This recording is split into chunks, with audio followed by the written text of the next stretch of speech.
Dîner dans un restaurant à côté d'un fumeur ou fumer dans un café ou encore au bureau, c'est terminé. La ville de Pékin interdit la cigarette dans les lieux publics et jusque sur la muraille de Chine ou dans la cité interdite. Il faut dire qu'il y a en Chine 300 millions de fumeurs, la population de l'Europe. Et le tabac fait 1 million de morts par an, un mort toutes les 30 secondes. Mais à Pékin, le tabagisme passif est souvent une préoccupation mineure. La pollution est en effet parfois si intense qu'une de ces journées équivaut à fumer un paquet entier de cigarettes. D'ailleurs, certains habitants disent en plaisantant qu'à Pékin, il vaut mieux fumer parce qu'au moins ça permet de respirer à travers un filtre. C'était ce week-end en Belgique, BHL tenait une conférence dans une église quand soudain, Gloops, la 8e tarte de sa carrière en public, écoutez le « oh non » au début, on sent qu'il en peut plus de se prendre des tartes. When I speak of Georges Bataille, oh non. Encore lui.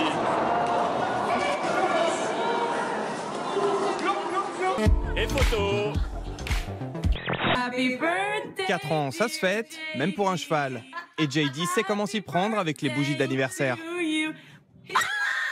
Avec 1 million de vues sur YouTube, le coup de pub, c'est cadeau pour le club équestre new-yorkais où s'est déroulée la scène. Il lui aura fallu 7 heures, 24 minutes et 36 secondes pour passer la ligne d'arrivée. À 92 ans, Harriet Thompson est la femme la plus âgée au monde à finir un marathon. 42 km, à l'arrivée, une ovation et puis du réconfort dans les bras de son fils.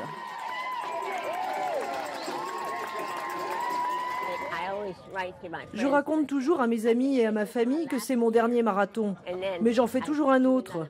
J'en suis à mon 16e. Ah, c'est où? Et regardez, Enora qui court comme ça, on a l'impression d'être dans forêt.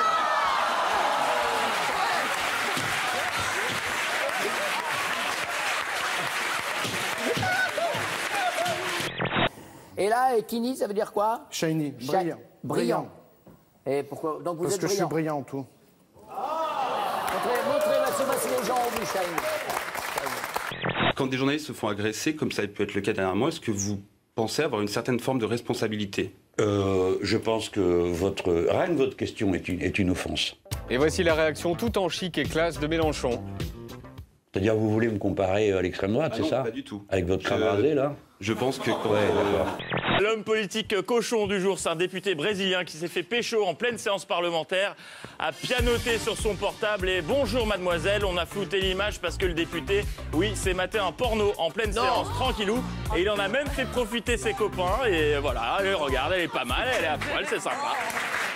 Et il a dû s'expliquer ensuite. Quelle leçon vous en tirez de cette aventure personnelle avec le président de la République? C'est un menteur et en fourbe. Benoît Hamon est un menteur. Bon, ça n'a pas été un lampiste. Madame Le Pen ment. Monsieur Nicolas Sarkozy, il dit des choses qui sont des mensonges. Monsieur Juncker est un hypocrite. Cette Madame Merkel, c'est une paysanne d'un coin de l'Allemagne. Le PS et le Front National, là-bas, il y a un Beaumont, c'est plouf et chocolat, passe-moi le sel, je te passe le poivre. Et les 2 derniers pour la route. Ce voyou de Louis XVI ou cette crétine de Marie-Antoinette... Enfoiré. E-N-F-O-I-R-E-E-S. C'est là-dessus que vous pensez marquer. Des toilettes en or en Turquie. Dans ce palais luxueux, celui que s'est fait construire le président Erdogan.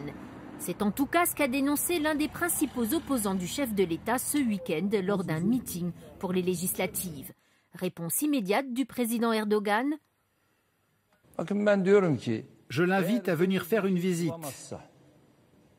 Je le mets au défi de trouver de telles toilettes et si c'est le cas, je démissionne sur le champ. Oui, mais je vais prendre le 4, Cyril.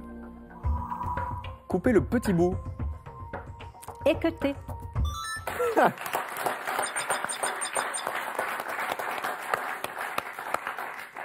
J'avais circoncire, moi, mais c'était pas ça. Côté sport, si on peut dire, voici les Arnold, une compétition qui réunit au Brésil des disciplines tout en muscles et en extension, sous le nom de leur fondateur, Arnold Schwarzenegger, qui était présent à Rio pour remettre à cet Égyptien le trophée de la discipline phare, le bodybuilding, bien sûr. Avec les hommes les plus musclés ou les plus gonflés, si on veut, de la planète. Une discipline où on prend des poses de statue grecque, où on souffre en les gardant et où surtout on ne peut marcher que les jambes écartées, tellement les cuisses sont énormes. Et tout ça avec des petits strings.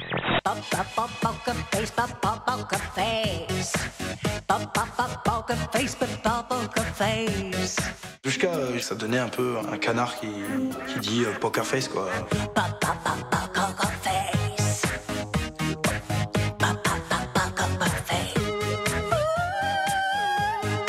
Jusqu'à tente une voix de tête. C'est une blague. Quelqu'un vous fait une proposition. Vous connaissez les magiciens qui font le foulard en colombe, la partenaire en panthère. Moi, je vais vous faire l'œuf en poule ici. Ça tombe la bien. poule, pour Marina. L'œuf en poule. Faites gaffe. Hein. Regardez bien. Ouais. L'œuf en poule. Alors. Véronique, veux-tu être ma femme? Attends, la décision est dure. Hein. Oui, je le veux. Thierry. Non? Thierry, veux-tu être mon mari? Oui, je veux. Je le veux. Je le veux.